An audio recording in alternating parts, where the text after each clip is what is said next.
Hello दोस्तों, मैं Praveen sir एक बार फिर से ब्राइट कोचिंग के यूट्यूब चैनल पर आप सभी छात्रों का हार्दिक स्वागत है। हम लोग क्लास 12 फिजिक्स की पहली यूनिट स्थिर विद्युत्की का तीसरा अध्याय पढ़ रहे थे, वैद्युत विभव।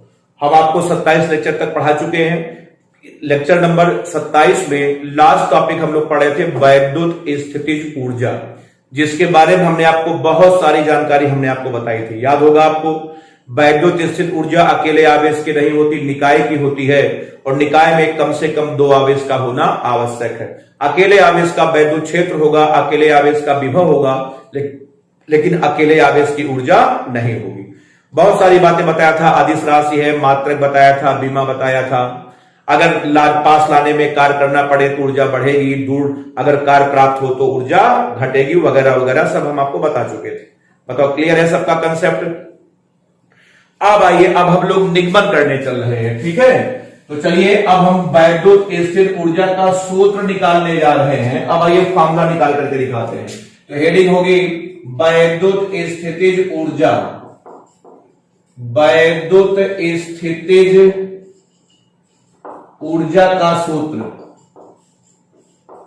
वैद्युत स्थितिज ऊर्जा का सूत्र हम लोग निकालने चल रहे हैं। निगमन महत्वपूर्ण है, 2 नंबर में कभी कभी आ जाता है कि आवेशों के निकाय की वैद्युत स्थितिज ऊर्जा का सूत्र प्राप्त करिए, सूत्र की उत्पत्ति करिए, सूत्र का निगमन करिए। किसी भी भाषा में किसी भी रूप में आ सकता है। तो चलिए, वैद्युत स्थिर ऊर्जा का सूत्र हम लोग निकालने चल रहे हैं। आइए मानते हैं कि माना कोई बिंदु आवेश Q1 है जो निर्वात में A पर रखा है। माना कोई बिंदु आवेश Q1 है जो निर्वात में A पर रखा है। क्लियर है? मान लेते हैं कि माना इससे स्मॉल r दूरी पर, माना इससे स्मॉल r दूरी पर हमने मान लिया कोई बिंदु P है। ठीक, यहां पर कोई बिंदु P है। अब हम मानने जा रहे हैं, सुनिए, देखिए एक काम करिए। ये देखिए हमने मान लिया आपका अनंत है, अनंत। ये देखिए, बताओ ये क्या है, बोलो अनंत है। हम एक काम करते हैं, एक आवेश पकड़ लेते हैं Q2, एक आवेश Q2 को पकड़कर अनंत से P तक लाते हैं। अनंत से बताओ कहां तक? P तक लाते हैं। और लाने में हम जो कार्य करेंगे वही कार्य इस निकाय में बताओ ऊर्जा के रूप में संचित हो जाएगा। उसी को कहेंगे निकाय की वैद्युत स्थिति। दोनों को मत ले आओ, दोनों को पकड़कर मत ले आओ, एक को बैठा के दूसरे को ले आओ। उसको लाने में आप जो कार्य करोगे वही कार्य इस निकाय में ऊर्जा के रूप में संचित हो जाएगा, जिसे निकाय की कहेंगे वैद्युत स्थितिज ऊर्जा। तो चलिए, अब आइए हम लोग निगमन करते हैं। मान लेते हैं कि माना कोई बिंदु आवेश, माना कोई बिंदु आवेश Q1 बिंदु A पर, Q1 निर्वात में, Q1 निर्वात में बिंदु A पर स्थित है। बिंदु A पर बताओ क्या है, बोलो स्थित है। माना इससे स्मॉल r दूरी पर, माना इससे स्मॉल r दूरी पर कोई बिंदु P है, कोई बिंदु P है। अब आप एक काम करिए, इसका यहां पर विभव निकाल लो, विभव। अब हम कह सकते हैं यदि Q1 के कारण, यदि Q1 के कारण P पर उत्पन्न विभव, P पर उत्पन्न विभव हमने मान लिया V1 है, तो विभव का फॉर्मूला बता सकते हो। V1 बराबर 1/4 पाई एप्सिलॉन 0। उसके बाद बताओ Q1 बटे R। ये आपका आ गया समीकरण नंबर 1। ये विभव का सूत्र आ गया। अब बताइए, ये जो Q1 है यहां पर इसका विभव है ना, अब इसके विभव में तुम Q2 को ला रहे हो, समझे कि नहीं? भाई Q1 बताओ P पर क्या उत्पन्न करेगा? विभव उत्पन्न करेगा। अरे भाई Q1 का P पर बताओ क्या उत्पन्न होगा? विभव उत्पन्न होगा। अब बताओ इसके विभव में तुम इसको पकड़कर ला रहे हो, तो जाहिर सी बात है तुम्हें कार्य करना पड़ेगा, और जितना कार्य तुम करोगे वही कार्य निकाय में ऊर्जा के रूप में संचित हो जाएगा, जिसे निकाय की कहेंगे वैद्युत स्थितिज ऊर्जा। बताओ समझ में आ रहा है? तो चलिए, अब हम कह सकते हैं, यहां पर मैं लिखने जा रहा हूं, ध्यान से बिल्कुल समझिएगा। अब मैं कह सकता हूं कि इस विभव में माना इस विभव में Q2 को अनंत से P तक, अनंत से बताओ कहां तक, P तक लाने में किया गया कार्य, लाने में किया गया कार्य हमने मान लिया कैपिटल W है। ठीक है, तो जैसा कि आप जानते हैं, आपको पता है कि W बराबर आपका होता बताओ Q इंटू V से। अब आप बताओ किसको ला रहे हो, Q2 को ला रहे हो। ये देखिए यहां पे ला करके हमने Q2 को अब रख दिया, बताओ Q2। अब बताओ किसके विभव में ला रहे हो, Q1 के विभव में। यहां पर आपका आ जाएगा V1, ये आपका आ गया समीकरण नंबर 2। अब आप चुपचाप V1 का मान कहां से, V1 का मान समीकरण नंबर 1 से बताओ कहां, समीकरण नंबर बताओ 2 में रखने पर रख दें। अब रखेंगे तो W बराबर आपका आ जाएगा बताओ Q2 गुणे, अब बताओ V1 का मान बोलो, 1/4 पाई एप्सिलॉन 0 इंटू बताओ Q1 बटे R। अब यहां से आ जाएगा W बराबर 1/4 पाई एप्सिलॉन 0 Q1, उसके बाद Q2 बटे R। ये आपका आ गया समीकरण नंबर 3। इतना कार्य हमने किया। अब बताइए, अब आप कुछ कहना चाहते हो?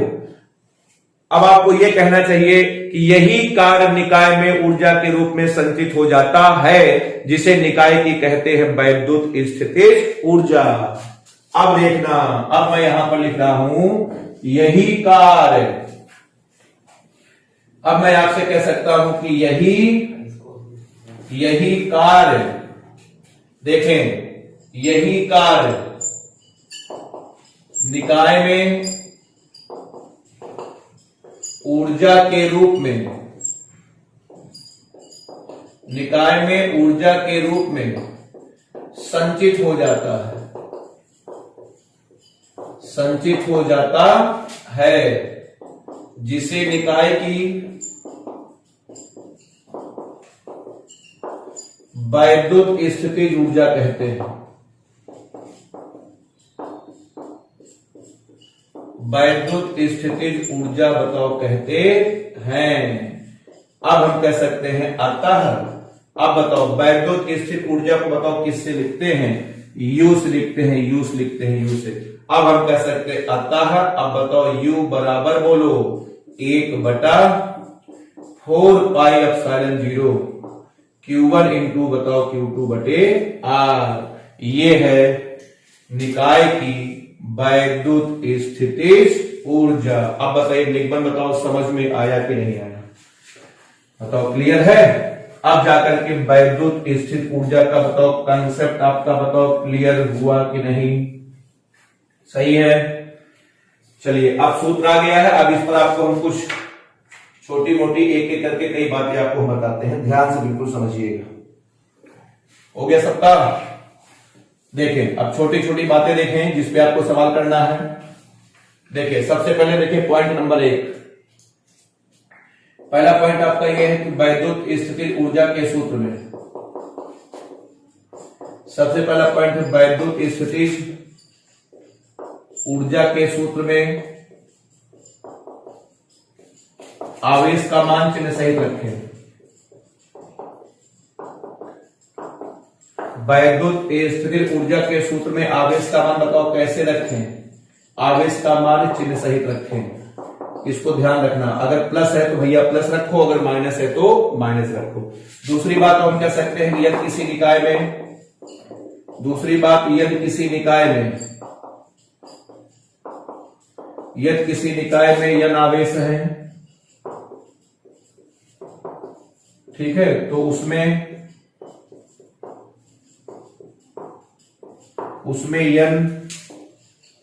यन -1 बटे 2 ऊर्जा होगी।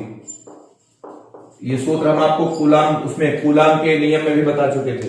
यदि किसी निकाय में यन आवेश है तो उनके बीच में बल लगेगा यन -1 बटे 2 बल लगेगा। तो यदि किसी निकाय में यन आवेश है बताओ उसके बीच में कितनी ऊर्जा होगी, यन -1 बटे 2 इतनी ऊर्जा होती है। अब बताइए कितने पॉइंट हुए, 2 पॉइंट आपके हुए। अब आइए इस पर हम आपको एक छोटा सा न्यूमेरिकल करके दिखाते हैं ताकि आपको क्लियर हो जाए कि कैसे सवाल लगता है। ठीक है, तो आइए आपको हम सवाल करके दिखाते हैं, बहुत ही बढ़िया से एग्जांपल देखें।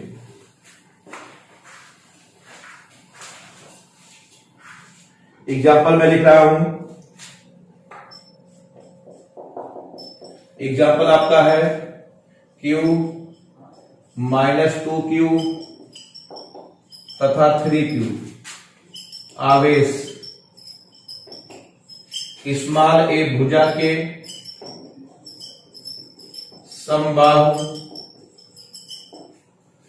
समबाहु त्रिभुज के तीनों शीर्षों पर रखे, तीनों शीर्षों पर रखे हैं। निकाय के वैद्युत स्थितिज ऊर्जा की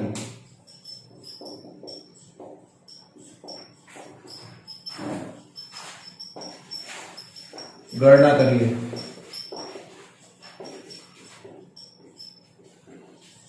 निकाय के वैद्युत स्थितिज ऊर्जा की गणना करिए। ये देखिए एक छोटा सा प्रश्न है, आइए आपको हम हल करके दिखाते हैं। देखिए इसका सॉल्यूशन देखें कैसे होगा, करके दिखाएं। देखो ये देखिए हमने मान लिया एक समबाहु त्रिभुज है, ये देखिए ठीक है, इसकी भुजा बताओ कितनी है, स्मॉल a है।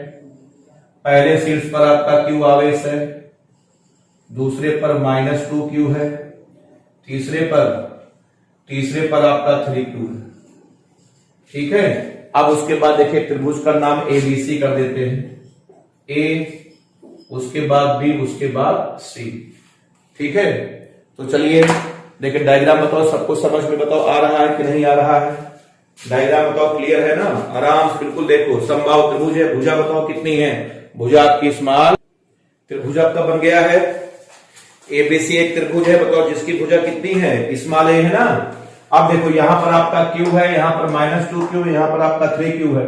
तो पूछा गया निकाय की वैद्युत स्थितिज ऊर्जा की गणना करिए। तो आवेश की संख्या बताओ कितनी है, 3 है। इस निकाय में 3 ऊर्जा होगी, 3। पूछो कैसे, एक ऊर्जा होगी बताओ AB की, दूसरी आपकी होगी BC की, और तीसरी होगी आपकी CA की। तो चलिए ऊर्जा बताओ U बराबर UAB और प्लस बोलो UBC और प्लस आपका आ जाएगा U आपका CA। अब आ जाएगा U बराबर बताओ UAB बोलो, A और B के बीच की ऊर्जा बता सकते हो, 1/4 पाई एप्सिलॉन 0। उसके बाद Q1 गुणे Q2, आवेश का मान चिन्ह सहित रखते, Q गुणे -2Q बटे दूरी कितनी है A, प्लस UBC बोलो BC आपका आ जाएगा 1/4 पाई एप्सिलॉन 0 Q1 गुणे Q2 -2Q गुणे 3Q बटे बताओ दूरी बोलो A, उसके बाद प्लस 1/4 पाई एप्सिलॉन 0 Q1 गुणे Q2 बताओ Q गुणे, उसके बाद 3Q बटे कितना A आया। अब यहां से बताओ कॉमन ले लो, जानते हो क्या कॉमन ले लो, कॉमन ले लो आप Q² बटे, या आप इसमें कॉमन ले लो 1/4 पाई एप्सिलॉन 0, उसके बाद Q² बटे A, ये कॉमन ले लो, कॉमन लिए। अब यहां पर आपका बचेगा -2, समझ में आ रहा है, यहां बचेगा माइनस बताओ कितना 6, और यहां पर बचेगा प्लस आपका 3। तो अब बताओ ये आपका आ जाएगा -8 + 3 -5 हो जाएगा। अब बताओ आंसर बताओ कितना आ गया, अब आ जाएगा U बराबर -1/4 पाई एप्सिलॉन 0, उसके बाद 5Q² बटे A। ये है निकाय की वैद्युत स्थितिज ऊर्जा का सूत्र, -1/4 पाई एप्सिलॉन 0 बताओ 5Q² बटे स्मॉल a। अब बताइए न्यूमेरिकल बताओ, सबको समझ में आ गया। चलिए बहुत बढ़िया, ये थी आपकी वैद्युत स्थितिज ऊर्जा का सूत्र था। चलिए अब हम लोग आगे बढ़ते हैं, आइए देखें। अब तो न्यूमेरिकल लगा लोगे वैद्युत स्थितिज ऊर्जा का, आसान है, ठीक है। ये ऊर्जा अकेले आवेश की नहीं होती बल्कि निकाय की होती है, निकाय में बताओ कम से कम 2 आवेश होते हैं। तो चलिए अब हम लोग अगली हेडिंग पढ़ने जा रहे हैं, वैद्युत द्विध्रुव की वैद्युत स्थितिज ऊर्जा, वैद्युत द्विध्रुव की वैद्युत स्थितिज ऊर्जा। अब हम लोग ये पढ़ने जा रहे हैं, मतलब इसकी अंग्रेजी होगी इलेक्ट्रिक पोटेंशियल एनर्जी। अंग्रेजी में लिख रहा हूं, अंग्रेजी इसकी होगी electric potential, electric potential energy of electric dipole,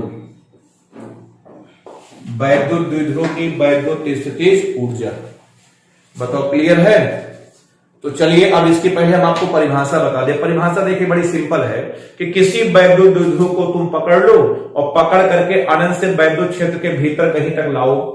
वैद्युत द्विध्रुव को अनंत से पकड़कर वैद्युत क्षेत्र के भीतर किसी बिंदु तक लाओ, तो लाने में आपको जो कार्य करोगे, ये जो कार्य प्राप्त होगा, वही कार्य वैद्युत द्विध्रुव में ऊर्जा के रूप में संचित हो जाएगा, जिसे हम कहेंगे वैद्युत द्विध्रुव की वैद्युत स्थितिज ऊर्जा। फिर परिभाषा सुनिए, वैद्युत द्विध्रुव को अनंत से वैद्युत क्षेत्र के भीतर किसी बिंदु तक लाने में जो कार्य किया जाता है या प्राप्त होता है, वही कार्य वैद्युत द्विध्रुव में ऊर्जा के रूप में संचित हो जाता है, जिसे हम लोग वैद्युत द्विध्रुव की वैद्युत स्थितिज ऊर्जा कहते हैं। बताओ परिभाषा, बताओ सबको क्लियर है?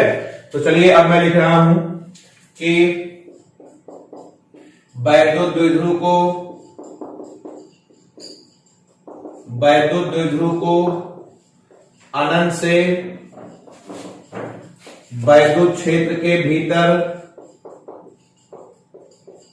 अनंत से वैद्युत क्षेत्र के भीतर किसी बिंदु तक लाने में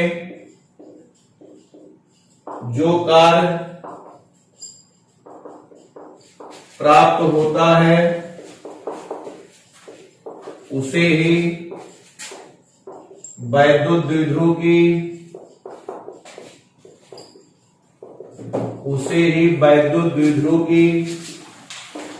वैद्युत स्थितिज ऊर्जा कहते हैं। उसे ही वैद्युत द्विध्रुव की वैद्युत स्थितिज ऊर्जा बताओ कहते हैं। बताओ कह दिए। फिर उसको इसी के बाद हम कह सकते हैं इसे हम लोग कैपिटल यू से लिखते हैं। इसे बताओ किससे लिखते हैं? कैपिटल यू से लिखते हैं। अब बताओ परिभाषा बताओ सबको, वही परिभाषा पुरानी वाली भाई, कई बार बोल चुके हैं, कार्य कभी ऊर्जा कभी नष्ट नहीं होती है।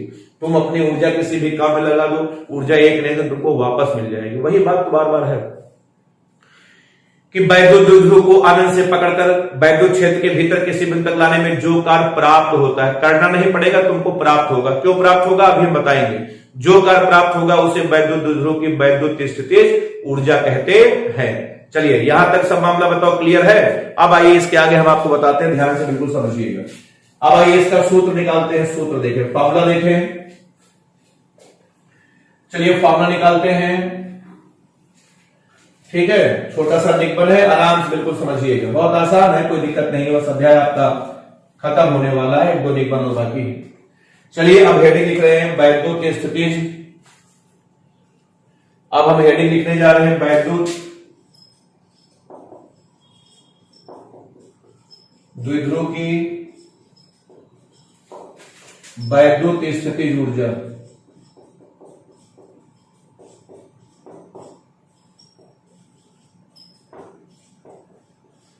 वैद्युत द्विध्रुव की वैद्युत स्थितिज ऊर्जा का सूत्र, वैद्युत द्विध्रुव की वैद्युत स्थितिज ऊर्जा का सूत्र। चलिए निगमन करने जा रहे हैं। निगमन इसका बहुत आसान है, 2 लाइन का है, अभी आपको समझ में आ जाएगा।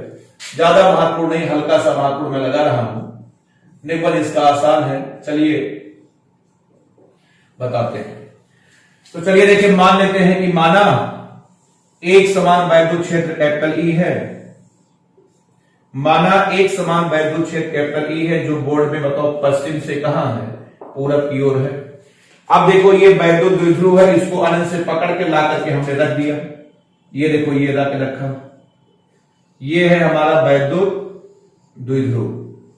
ये देखिए ये आपका है माइनस क्यू, ये आपका है प्लस क्यू, ये आपका बिंदु ए है, ये आपका बिंदु बी है, और दोनों के बीच की दूरी बताओ कितनी है, बोलो 2l है। अब बताओ इसको तुम कहां से पकड़ के ला रहे हो, बोलो। ये देखिए अनंत से पकड़कर हम ला रहे हैं। डायग्राम बताओ सबका क्लियर है? तो बताओ क्या लिखोगे, जल्दी बोलो। आप लिखोगे माना किसी वैद्युत द्विध्रुव को अनंत से वैद्युत क्षेत्र के भीतर बिंदु ए बी तक लाया जाता है। अब लाने में जो कार्य प्राप्त होगा वही कार्य ही वैद्युत द्विध्रुव की कहलाएगी, वैद्युत स्थितिज ऊर्जा कहलाएगी। बताओ क्लियर है सबका मामला कि नहीं, जल्दी बोलो। अब मैं यहां से लिखने जा रहा हूं कि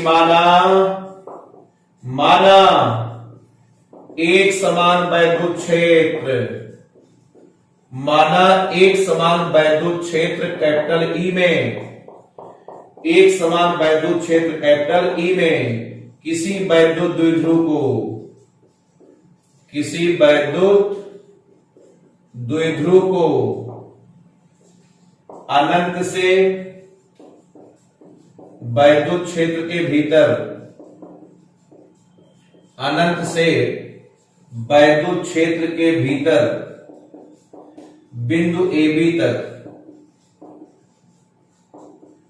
बिंदु ए बी तक लाया जाता है, बिंदु ए बी तक लाया जाता है। ठीक, अच्छा अब सुनिए, जब आप वैद्युत द्विध्रुव को वैद्युत क्षेत्र में लाओगे तो प्लस वाले को लाने में तुम्हें कार्य करना पड़ेगा और माइनस वाले को लाने में कार्य प्राप्त होगा। पूछो क्यों? पूछो क्यों? उसका रीजन है, हम आपको पढ़ा चुके हैं कि ये देखिए वैद्युत क्षेत्र है, तो वैद्युत क्षेत्र में जो धन आवेश होता है इस पर बल लगता है क्षेत्र की दिशा में, और जो ऋण आवेश होता है इस पर बल लगता है बताओ क्षेत्र के विपरीत। प्लस वाले पर बल लगता है क्षेत्र की दिशा में और माइनस वाले पर बल लगता है बताओ क्षेत्र के विपरीत। तो ये जो आपका वैद्युत क्षेत्र है प्लस वाले को भगाएगा और माइनस वाले को खींचेगा, तो प्लस को लाने में कार्य करना पड़ेगा और माइनस को लाने में कार्य अपने आप प्राप्त होगा। बोले हाँ। तो अब इसी बात को मैं यहां पर देखो फिर लिखने जा रहा हूं, लिखे? चलिए मैं इसी बात को यहां पर कायदे से लिखने जा रहा हूं, देखे सब लोग। अब मैं लिखूंगा यहां पर, ध्यान से बिल्कुल समझिएगा। अब मैं यहां पर लिखूंगा तो बताओ प्लस वाले को लाने में, बोलो प्लस वाले को लाने में कार्य करना पड़ेगा, समझिएगा। अब मैं यहां लिख रहा हूं कि प्लस क्यू आवेश को लाने में, प्लस क्यू आवेश को लाने में कार्य किया जाता है, कार्य किया जाता है, जबकि माइनस क्यू आवेश को लाने में, माइनस क्यू आवेश को लाने में कार्य प्राप्त होता है, कार्य प्राप्त होता है। ठीक, अच्छा अब सुनिएगा, अब समझिएगा। ये देखो भैया मेरे, बिंदु बी तक कुल कार्य 0 होगा, समझना। कहां तक की बात मैं कर रहा हूं? बिंदु बी तक। देखो बी तक, बी तक की हम बात करें तो प्लस क्यू को लाने में जितना कार्य तुम करोगे माइनस क्यू को लाने में उतना कार्य प्राप्त होगा, जितना किए उतना मिला, कट पिट करके बताओ कितना आ गया? 0। तो बी तक तो कुल कार्य 0 हो गया। ये जो माइनस क्यू है ये फालतू बताओ कितनी दूरी तय कर रहा है? 2l। बात समझ में आपको नहीं आ रही है? अरे भैया मेरे बी तक कुल कार्य 0 होगा, बी तक की बात मैं कर रहा हूं। जितनी दूरी प्लस क्यू को लाए उतनी दूरी माइनस क्यू को लाए। प्लस क्यू को लाने में तुमने कार्य किया, माइनस क्यू को लाने में कार्य मिला, जितना किए उतना मिला, बताओ कट पिट के 0 हो गया।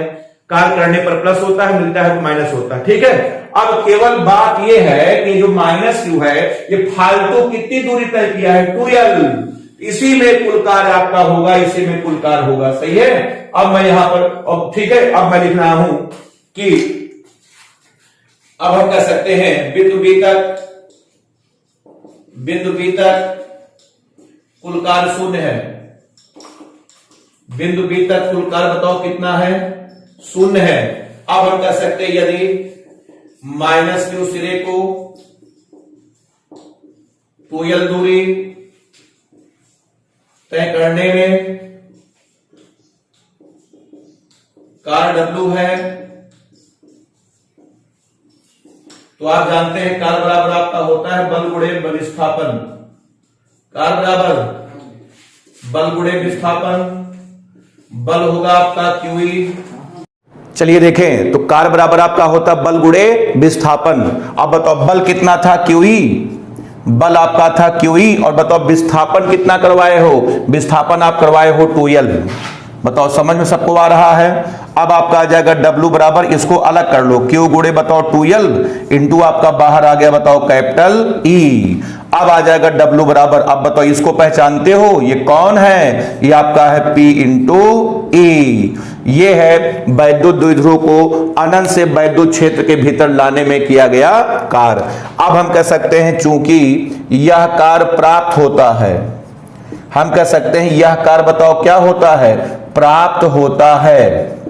ठीक है, अब बताइए अगर कार्य प्राप्त होता है तो कार्य का चिन्ह क्या होगा, माइनस होगा। हम आपको बता चुके हैं अगर आप कार्य करते हो तो कार्य का चिन्ह प्लस होता है, अगर कार्य प्राप्त होता है तो कार्य का चिन्ह माइनस होता है। अब आपका आ जाएगा W बराबर बताओ माइनस बताओ P इंटू E।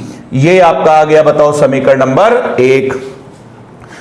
बताओ क्लियर है। अब हम कह सकते हैं यही कार्य, अब हम कह सकते हैं यही कार्य वैद्युत द्विध्रुव में, यही कार्य बताओ किसमें, वैद्युत द्विध्रुव में, यही कार्य वैद्युत द्विध्रुव में ऊर्जा के रूप में, वैद्युत द्विध्रुव में ऊर्जा के रूप में संचित हो जाता है, ऊर्जा के रूप में संचित हो जाता है, संचित हो जाता है, जिसे वैद्युत द्विध्रुव की, जिसे वैद्युत द्विध्रुव की,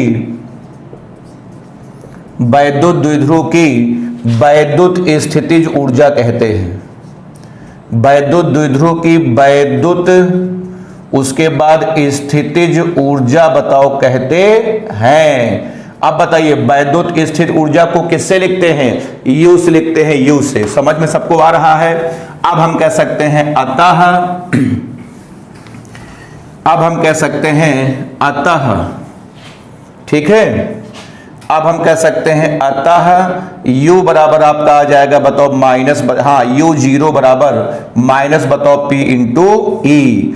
ये है वैद्युत द्विध्रुव की वैद्युत स्थितिज ऊर्जा। जीरो क्यों लिखा है, जीरो का मतलब है कि ये ऊर्जा उस समय की है कि जब वैद्युत द्विध्रुव वैद्युत क्षेत्र के समांतर है। ये देखो आपका वैद्युत क्षेत्र बताओ कैपिटल E है, और ये देखिए इसके आघूर्ण की दिशा होती है बताओ माइनस से कहां, प्लस की ओर होती है। तो ये देखे P और E के बीच का कोण 0 डिग्री है, इसीलिए बताओ इस ऊर्जा को हमने किससे लिखा है, U0 से लिखा है। बताओ क्लियर है। तो बताइए U0 का मतलब ये उस समय की ऊर्जा है जब वैद्युत द्विध्रुव वैद्युत क्षेत्र से बताओ कितने डिग्री पर है, 0 डिग्री पर है, 0 डिग्री पर। बताओ समझ में बताओ निगमन आया कि नहीं आया।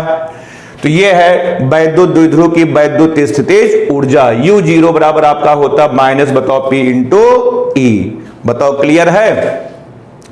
तो वैद्युत द्विध्रुव की वैद्युत स्थिर ऊर्जा बताओ सबको समझ में आया। किसी वैद्युत द्विध्रुव को अनंत से वैद्युत क्षेत्र के भीतर किसी बिंदु तक लाने में जो कार्य प्राप्त होता है वही कार्य उस वैद्युत द्विध्रुव में ऊर्जा के रूप में संचित हो जाता है, जिसे वैद्युत द्विध्रुव की वैद्युत स्थितिज ऊर्जा कहते हैं। बताओ क्लियर है। चलिए अब आइए आगे बढ़ते हैं। अब आप इसके आगे देखो ध्यान से।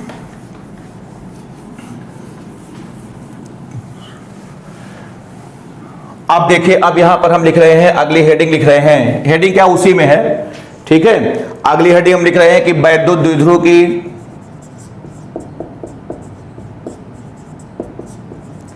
वैद्युत द्विध्रुव की वैद्युत स्थितिज ऊर्जा,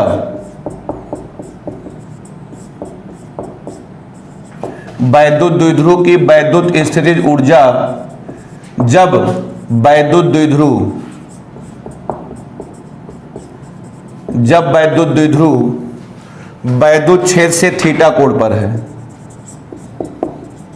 जब वैद्युत द्विध्रुव वैद्युत क्षेत्र से बताओ कितने कोण पर है, थीटा कोण पर है, थीटा कोण पर है। बताओ क्लियर है। चलिए अब आइए आपको बताते हैं, ठीक है। तो याद रखना कि पेपर में जब आएगा ना, पेपर में जब आएगा तो आपको दिया रहेगा कि 0 डिग्री पर है कि वह थीटा डिग्री पर है, तो जिस प्रकार दिया रहे उसी प्रकार आप निगमन करिए। बताओ क्लियर है कंसेप्ट। तो चलिए देखें, अब हमें उस समय की ऊर्जा निकालनी है कि जब वह वैद्युत क्षेत्र से कितने कोण पर है, थीटा कोण पर है। चलिए देखें, यहां पर मैं लिख रहा हूं स्टार बना करके, सबसे पहले जब वैद्युत द्विध्रुव वैद्युत क्षेत्र से, जब वैद्युत द्विध्रुव वैद्युत क्षेत्र से 0 डिग्री पर है, कितने डिग्री पर है, 0 डिग्री पर है। देखें, सबसे पहला हमने केस मान लिया है कि वैद्युत द्विध्रुव हमारा वैद्युत क्षेत्र से बताओ कितने डिग्री पर है, 0 डिग्री पर है, 0 डिग्री पर है। समझ में आया। ये देखिए आपका ये आपका माइनस क्यू है, ये आपका बताओ क्या है, प्लस क्यू है। ये देखिए आपका आघूर्ण होता है माइनस क्यू से प्लस क्यू की तरफ। ये देखिए दोनों एक दूसरे के समांतर हैं। इस समय बताओ ऊर्जा बताओ U0 बराबर बताओ कितना है, माइनस बताओ P इंटू E है। ये आपका आ गया बताओ समीकरण नंबर 1। इसका निगमन बताओ हम लोग कर चुके हैं कि नहीं। अब आइए इसी को हम लोग पकड़ करके थीटा कोण पर घुमा दें। अब यहां पर मैं लिख रहा हूं कि जब वैद्युत द्विध्रुव, अब यहां पर हम लिख रहे हैं जब वैद्युत द्विध्रुव, ठीक है, यह मान लेते हैं कि माना वैद्युत द्विध्रुव को, माना वैद्युत द्विध्रुव को वैद्युत क्षेत्र से, वैद्युत द्विध्रुव को वैद्युत क्षेत्र से थीटा कोण पर घुमा दिया जाता है, थीटा कोण पर घुमा दिया जाता है। यदि इस प्रक्रिया में कोण पर घुमा दिया जाता है, अब हम कह सकते हैं यदि इस प्रक्रिया में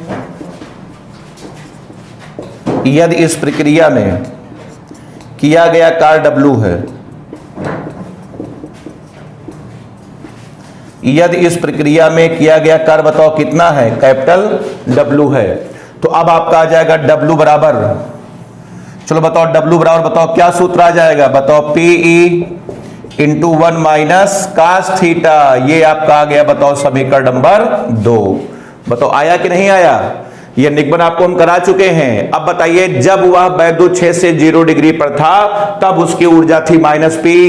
अब आपने उसको बताओ कितने कोण पर घुमा दिया, थीटा कोण पर घुमा दिया। अब ऊर्जा हो जाएगी P1 माइनस कास थीटा। तो बताओ इतनी ऊर्जा और आ गई कि नहीं आ गई। अब कुल ऊर्जा निकालना है, अब दोनों को जोड़ दो। अब हम कह सकते हैं यदि वैद्युत द्विध्रुव की ठीक है कुल ऊर्जा, अब हमने मान लिया U थीटा है, बताओ कितना है, U थीटा है। U थीटा का मतलब ये ऊर्जा उस समय की है जब वह वैद्युत क्षेत्र से थीटा कोण पर है। अब आपका आ जाएगा U थीटा बराबर बताओ W, पहले बताओ कितनी ऊर्जा थी U0 और प्लस आपका आ जाएगा W। अब आपका आ जाएगा U थीटा बराबर बताओ U0 कितना है, U0 आपका है माइनस PE और प्लस आपका आ जाएगा PE इंटू बताओ 1 माइनस कास थीटा। बताओ आया। अब यहां से देखो इसको जब आप काटोगे तो U थीटा बराबर आपका आ जाएगा बताओ P कट जाएगा। अब आपका आ जाएगा माइनस PE इंटू बताओ कास थीटा। बताइए समझ में सबको आया कि नहीं आया। तो याद रखना पेपर में दिया रहेगा कि ऊर्जा किस समय की पूछ रहा है, कि 0 डिग्री पर पूछ रहा है कि थीटा पर। ये ऊर्जा उस समय की है जब वह 0 डिग्री पर है और यह ऊर्जा उस समय की है जब वह थीटा डिग्री पर। बताओ निगमन बताओ सबको समझ में आया। तो चलिए बहुत बढ़िया। अब इसके बाद हम लोग अगला कार्यक्रम अगले लेक्चर में करेंगे, ठीक है। इसको आप नोट कर डालिए। धन्यवाद।